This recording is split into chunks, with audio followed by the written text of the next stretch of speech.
역대상 17장 16절에서 27절까지의 말씀입니다. 다 함께 합독하도록 하겠습니다.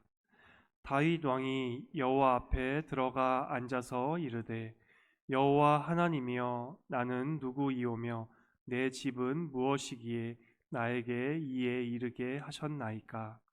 하나님이여, 주께서 이것을 오히려 작게 여기시고 또 종의 집에 대하여 먼 장래까지 말씀하셨사오니, 여호와 하나님이여, 나를 존귀한 자들같이 여기셨나이다. 주께서 주의 종에게 베푸신 영예에 대하여 이 다윗이 다시 주께 무슨 말을 하오리이까? 주께서는 주의 종을 아시나이다. 여호와여, 주께서 주의 종을 위하여 주의 뜻대로 이 모든 큰 일을 행하사 이 모든 큰 일을 알게 하셨나이다. 여호와여, 우리 귀에 들은 대로는 주와 같은 이가 없고 주 외에는 하나님이 없나이다. 땅에 어느 한 나라가 주의 백성 이스라엘 같으리이까?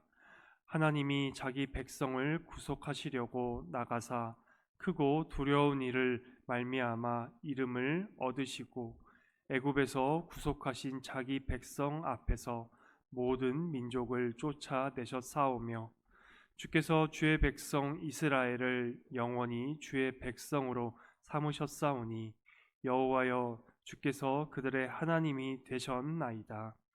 여호와여, 이제 주의 종과 그의 집에 대하여 말씀하신 것을 영원히 견고하게 하시며 말씀하신 대로 행하사 견고하게 하시고 사람에게 영원히 주의 이름을 높여 이르기를, 만군의 여호와는 이스라엘의 하나님 곧 이스라엘에게 하나님이시라 하게 하시며, 주의 종 다윗의 왕조가 주의 앞에 견고히 서게 하옵소서.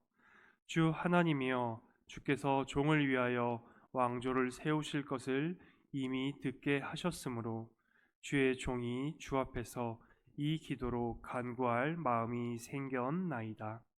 여호와여, 오직 주는 하나님이시라. 주께서 이 좋은 것으로 주의 종에게 허락하시고 이제 주께서 종의 왕조에 복을 주사 주 앞에 영원히 두기시기를 기뻐하시나이다. 여호와여, 주께서 복을 주셨사오니 이 복을 영원히 누리리이다 하니라. 아멘. 네, 우리는 어제 하나님께서 다윗에게 베푸시는 그런 다윗 언약에 대한 이야기를 들었습니다. 바로 다윗의 혈통 가운데 왕조를 세우신다는 그러한 언약이었죠. 그 하나님의 약속, 즉 언약으로 인해서 다윗 왕조는 남유다에서도 끊임없이 이어져 내려왔습니다. 우리는 왕조라는 개념이 너무나 익숙합니다. 왜냐하면 조선이라는 나라를 통해서 600년 가까이 이씨라는 왕조가 계속 이어져 내려왔기 때문입니다. 그래서 아버지의 왕위를 자식에게 물려주는 개념이 우리의 머릿속에 박혀 있습니다. 하지만 다윗 시대에는 아버지의 왕위를 자식에게 물려준다는 개념이 없었습니다. 그러하기에 8형제 가운데 다윗은 막내였고, 또한 양을 치던 목동이었던 다윗에게 하나님께서는 기름을 부으셔서 그가 왕이 되게 하셨고, 또한 그의 나라가 강대한 왕국이 되게 하신 것만으로도 다윗은 너무나 감사한데, 그에게 왕조를 주시겠다고, 왕조를 이어가시겠다라고 하나님께서 약속을 하시니 다윗은 감사의 찬송과 감사의 기도가 본물 터져 나오듯이 터져 나올 수밖에 없었습니다. 오늘 본문은 그러한 다윗의 감사에 대한 기도의 내용입니다. 오늘 본문은 크게 세 가지 부분으로 볼 수 있는데, 먼저 16절부터 19절은 감사 찬송이고, 또한 20절부터 22절까지는 하나님의 위대하심에 대한 선포이며, 23절부터 27절까지는 하나님의 약속을 지켜주시기를 간구하는 그러한 기도입니다. 먼저 16절부터 19절입니다. 왕조를 약속해 주신 하나님께 감사하는 기도이며 또한 하나님을 향한 찬송이기도 합니다. 다윗은 이렇게 기도하고 있는 것입니다. 하나님, 하나님의 인자하심과 자비하심이 참으로 넘치십니다. 저에게 감당하기 어려운 너무나 큰 약속을 베풀어 주셨습니다. 저와 제 집이 무엇이길래 저에게 이렇게 은혜를 베푸십니까? 라고 이렇게 감사 기도를 올리고 있습니다.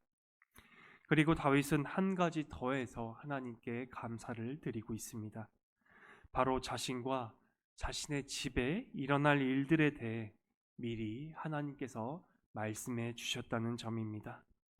17절에 보면 또 종의 집에 대하여 먼 장래까지 말씀하셨사오니 여호와 하나님이여 나를 존귀한 자들 같이 여기셨나이다 라고 다윗은 말하고 있고, 또 19절에 보면 이 모든 큰 일을 행하사 이 모든 큰 일을 알게 하셨나이다 라고 다윗은 말하고 있습니다. 세상 가운데 흔히 통용되는 점은 바로 아랫사람이나 종은 자신이 해야 할 일에 대해서 윗사람이나 주인에게 먼저 말하고 허락을 받고 일을 합니다. 그렇지만 반대로 윗사람이나 주인은 자신이 할 일에 대해서 아랫사람이나 종에게 허락을 구하지 않습니다.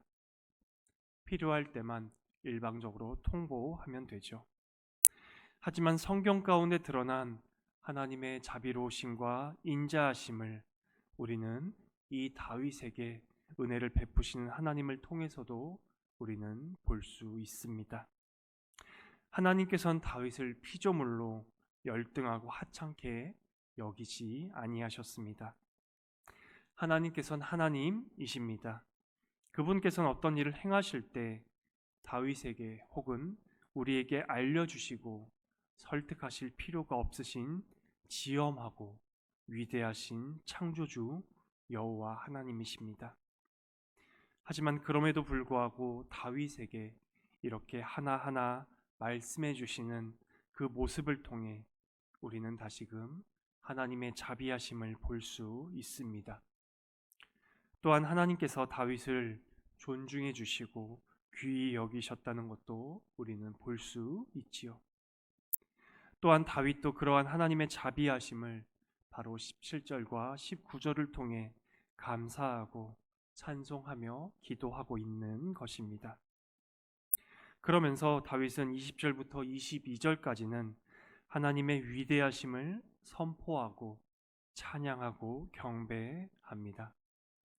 하나님의 위대하심은 다른 말로 바꾸면 바로 하나님의 영광이라는 말로도 바꿀 수 있습니다.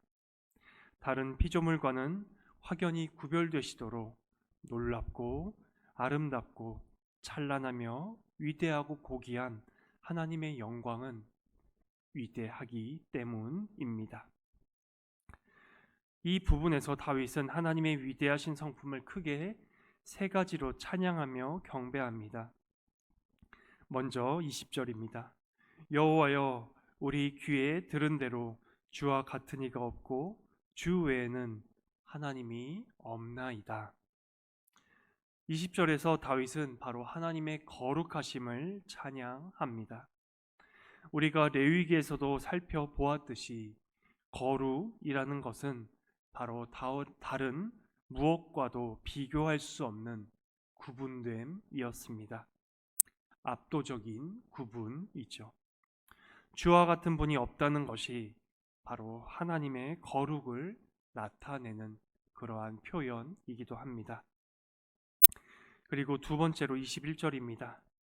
땅의 어느 한 나라가 주의 백성 이스라엘과 같으리이까 하나님이 자기 백성을 구속하시려고 나가사 크고 두려운 일로 말미암아 이름을 얻으시고 애굽에서 구속하신 자기 백성 앞에서 모든 민족을 쫓아내셨사오며 21절에서 다윗은 이스라엘을 선택하신 하나님께서 이스라엘을 오직 은혜로 대하셨다고 감격에 차오르는 그런 고백을 또한 하고 있습니다.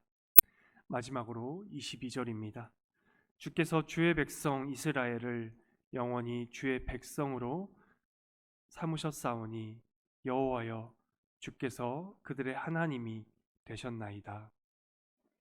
다윗은 22절에서는 이스라엘과 언약을 맺으시고 그 언약을 신실히 지켜가시는 하나님의 신실하심 그리고 하나님의 미쁘심을 찬양하고 있습니다.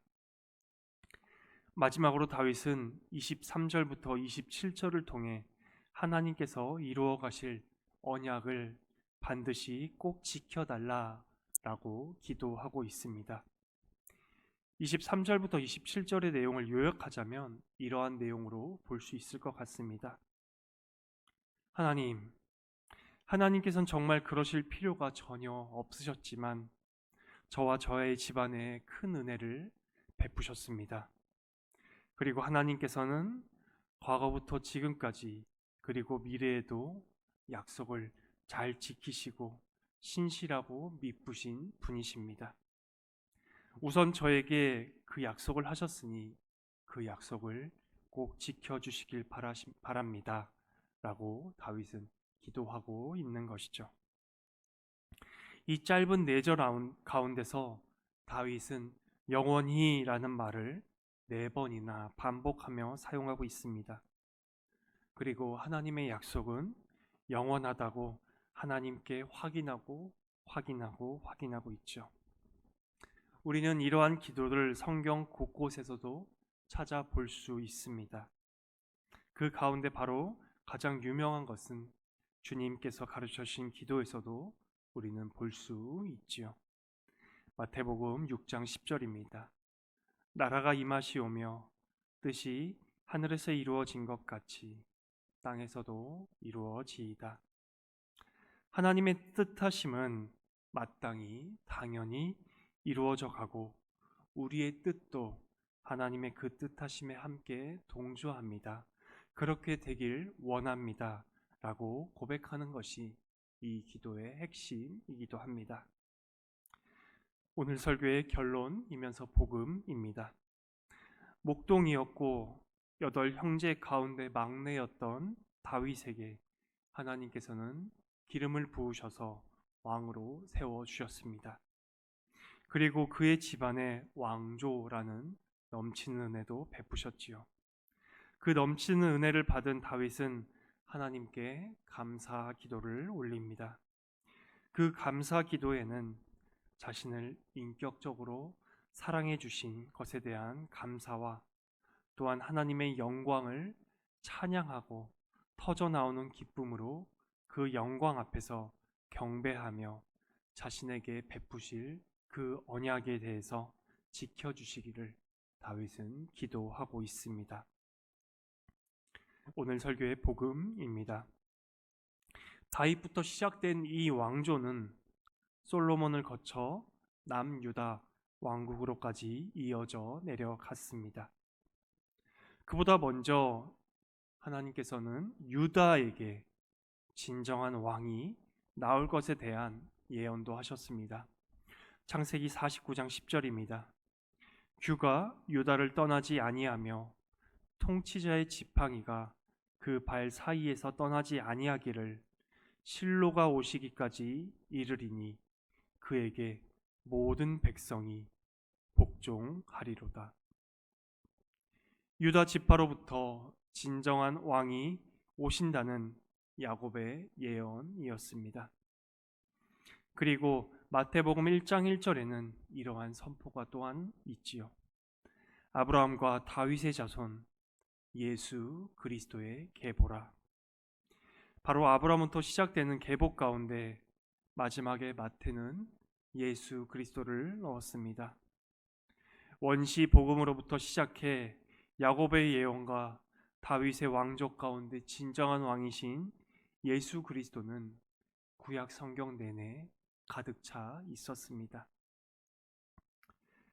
그 그리스도께서 참된 왕으로, 진정한 왕으로 등극하신 왕의 즉위식은 그러면 언제였을까요? 예수께서 태어나셨을 때일까요? 아니면 예수께서 세례를 받으셨을 때일까요? 아니면 예수께서 변화산에서 영광스러워지셨을 때였을까요? 그리스도께서 진정한 왕으로 즉위하신 즉위식은 놀랍게도 십자가였습니다. 요한복음 19장 19절부터 20절입니다. 빌라도가 패를 써서 십자가 위에 붙이니 나사렛 예수 유대인의 왕이라 기록되었더라. 예수께서 못 박히신 곳이 성에서 가까운 고로 많은 유대인이 이 패를 읽는데 히브리와 로마와 헬라 말로 기록되었더라. 예루살렘이 어디인가요? 바로 왕의 성이었습니다. 그 예루살렘에서 멀지 않은 곳에서 유대인의 왕이신 예수께서 높이 들리셨습니다. 그리고 그분께서는 진정한 왕으로 즉위하신 이 사건이 바로 히브리, 로마, 헬라 말로 당시 전 세계 모든 말로 열방 가운데 선포되었습니다. 우리는 십자가를 바라볼 때 우리의 관점과 우리의 유익으로만 바라보는 경향이 있습니다. 그렇게 해서 십자가를 생각하면 우리의 죗값이 치러진 무시무시한 형벌로만 우리는 여기기도 하죠. 하지만 이 십자가는 다윗의 왕족 가운데 태어나신 진정한 왕이시며 또한 우리의 주님이시고 우리의 구주이신 예수 그리스도께서 진정한 우리의 왕으로 선포되시고 즉위하신 그러한 장소이기도 합니다. 그렇기 때문에 바울은 오직 십자가 외에는 우리가 자랑할 것이 없다라고 그렇게 말하기도 하였지요. 그 진정한 왕께서 우리를 향한 달콤한 사랑의 속삭임으로 말씀하고 우리를 부르고 계십니다. 수고하고 무거운 짐진 자들아 다 내게로 오라. 내가 너희를 쉬게 하리라. 그리스도 안에서 우리의 진정한 왕이시며 진정한 왕이신 예수 그리스도의 통치와 그분의 돌봄을 받으며 예수 그리스도를 찬양하는 우리 낙현교회가 되기를 간절히 소망합니다.